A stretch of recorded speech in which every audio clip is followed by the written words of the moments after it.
I'm going to break this painting into 3 steps. First, we will paint the flower, then we will move on to paint the background. Finally, we will add another layer to the background to bring out the leaves. So join me as we paint this beautiful stargazer lily flower in watercolor. This is a slow meditative process, though I have sped up the video so you can watch it fully and pick up the key techniques and ideas. These tips will help you paint not only just this flower but any flower with more confidence. The first step is painting the flower, and we are going to paint one petal at a time. For the first petal, I wet that area and I make sure not to disturb that filaments, and I only wet about 3/4 of the petal, not all the way to the pencil outline, so the edges can be clean and white at the end. I'm using quinacridone rose mixed with a small amount of cadmium red. First, I paint with a medium value of this mix, then I use a darker value of the same mix to add color along the central curve of the petal and let it to spread slightly to the sides. Finally, with a clean damp brush, I soften the edges so there are no harsh lines. The untouched area remains paper white and it will stand out beautifully once we add the background.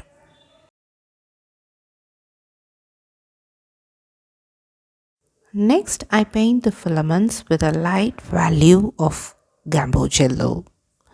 Then I move on to the second petal. I'm using the same approach we used for the first petal.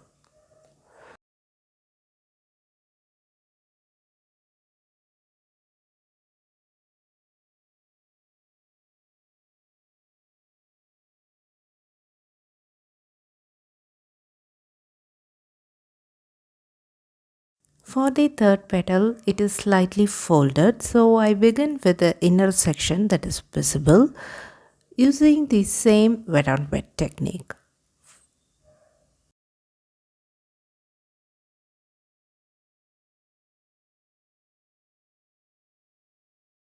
For the folded part, I switch to wet on dry approach to define that area. After applying the paint, I use a clean damp brush to soften the edges. You have to make sure to leave white edges along the on all the petals, and these edges will become more visible once we add the background. I have finished the fourth petal using the same approach and using the same pigment, and for the fifth petal I paint the upper section of the petal in the same method. Then I use wet on dry approach for the lower section of the petal.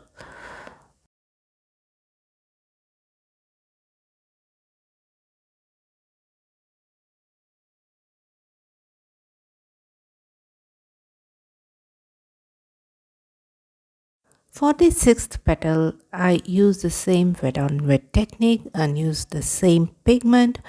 And for the base of the petal, I mixed quinacridone rose with a small amount of phthalo blue and applied it at the bottom of that fifth petal as you see in the video. Next, I finish the top of the filaments with orange pigment, which is a mix of gamboge and cadmium red.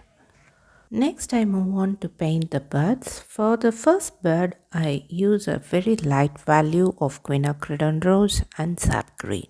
And for the second bud, I use a dark value of quinacridone rose and sap green, added sap green at the top and bottom of that bud.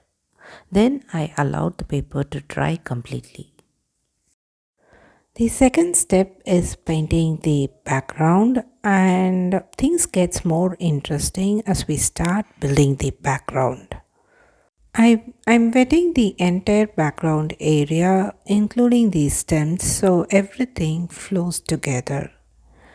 Next, I use gamboge yellow, sap green and phthalo blue in different combinations to build the background.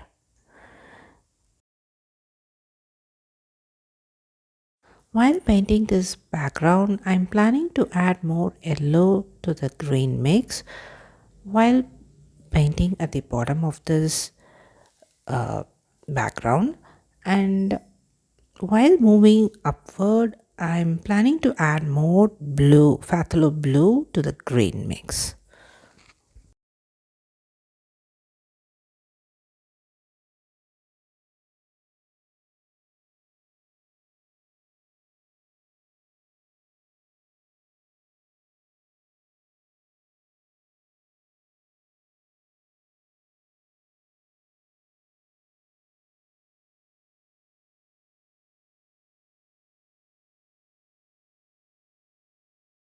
The goal here is to create variation of colors, not a flat color. I'm building a range of greens with cooler tones at the top of the painting and warmer greens towards the bottom. That is, at the bottom of this painting, the green leans warmer because they contain more yellow. As we move upward, the green shifts cooler, that is, there is more blue in the mix. This change in color temperature creates a natural variation and adds depth to the painting.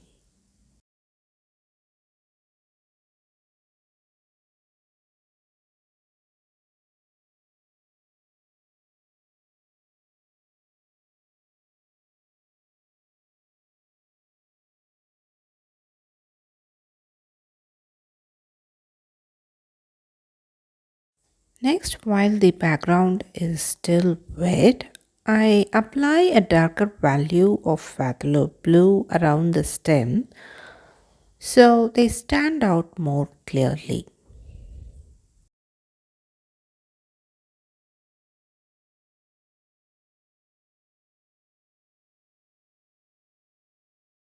At this point, I thought to stop the painting process and let the paper to dry completely.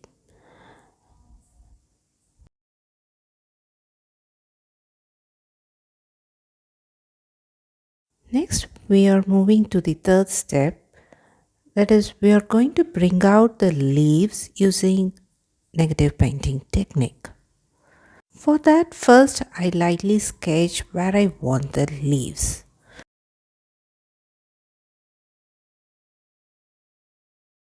Next, I'm wetting the top right section of the paper and I'm applying phthalo blue near the third petal. Then I continue wetting the area below, that is the bottom right section of the paper, and use the darker value of phthalo blue to paint around the sketched leaves using negative painting technique. You can see how the leaf starts to come into view as I paint around it. I repeat the same process for all other leaves on the right side.